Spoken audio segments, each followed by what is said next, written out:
This moment reminds me of the first time as a teacher. Standing in front of class, I was asking myself, what am I doing here? It was hard to stand. My name is Vaidotas, I've just turned 28. Whether my job is to torture students or to make them mindful human beings depends on whether you see school as a burden or as an opportunity. Having said this, I need to make a confession right here at the starting point. When I was a student, for most of the time, I did not enjoy school. It was just day in and day out, every day. Only a short time before graduation, I found my role to be played. I tried to redeem my former, what they call autopilot mode days. It was like you're reading a book, but your thoughts are elsewhere, and then you read the same part over again, but with less remaining time.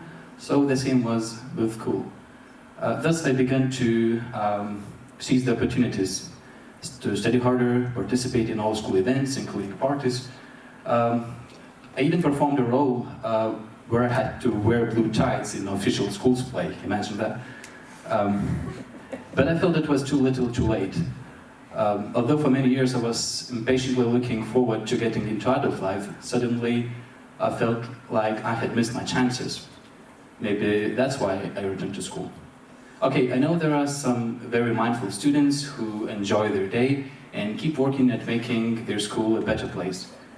But let's be honest, quite many students simply maneuver through those 5 days just to reach the weekend, not even considering to do anything else but mandatory things like attendance and classwork. Does this sound familiar to you or reminds you of your environment? The main question is, can you make a difference for daily life at school, not the teachers or principal, but you? Today I want to share some of my experiences that I built on by being both a student and a teacher. Let's imagine that school is a country, the smallest country in the world, maybe, but it's very much dynamic, full of potential, really alive, and you are its citizen. Being a citizen there, being a student, in other words, is like having a job. You go to the office 5 days a week, and you often bring unfinished work home. Sometimes you think of quitting your job or just changing it, but eventually you realize there's little choice but to attend it. Perhaps that's why students often enthusiastically raise their hands when they're asked if they would like to run a business in the future. Complete freedom to do what you want and how you want to, right? However, a person who started his own business from scratch would argue not so fast. You have to be a jack of all trades. An accountant, an administrator, a driver, organizer, negotiator, designer, and anything else imaginable, and not necessarily what you like. Every detail matters. Interestingly, this has a similar pattern to your daily life in Schoolland.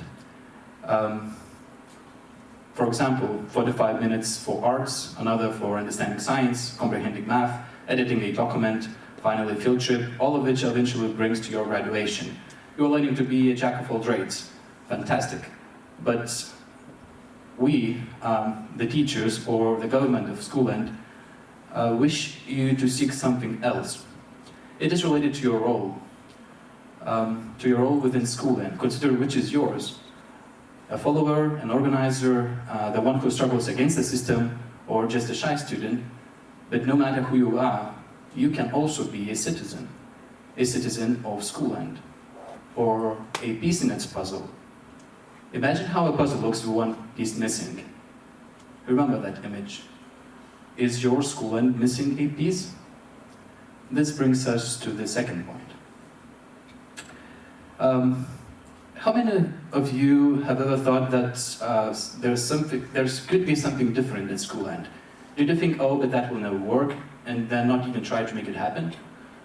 I used to think and act that way, but now as a teacher I can assure you that you might be the only one who identified the problem and its possible solution, or the idea that no one could think of. No one around could think about that what you thought. Your proposals that you're not always willing to share can be genius. It does not necessarily have to be something that changes the world. Do you know why the teacher struggles with the noise in your class for the whole semester? Then reveal the secret. You might have just solved a big problem. Problem-solving skills are some of the most desirable among various professions. Practice it. Schoolland is your practice arena, your training ground. If you have an idea of what you'd like to take on or to be in your life, just do it here. You won't find a better place. Sometimes ideas might seem ridiculous. I have a good example of it. Last year, during Lithuania's centennial celebration, I suggested a crazy idea to my school. Why don't we celebrate it by howling? Yes, you heard it right, by howling. I thought let's recreate Vilnius legend, their famous one that you might know quite well. But just to understand the challenge, just quickly, let's recap it. 700 years ago, Grand Duke Gediminas, well known for his openness and tolerance, dreamed of an iron wolf that howled as loud as 100 wolves. The dream was interpreted by Gediminas' prophet. He said that the howling was a symbol of a glorious Vilnius, and it will be heard in all corners of the world. But how can we, school, make this prophecy come to life? Well, we did it. The whole school community took part in it, from the 3-year-olds to the 12th graders, all of the teachers, and even parents. All of the pieces in the puzzle came together. Moreover, 37 schools around Lithuania and even in the world decided to join and celebrate by a howling. Let's watch it.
Of course, the howling was only the cherry top.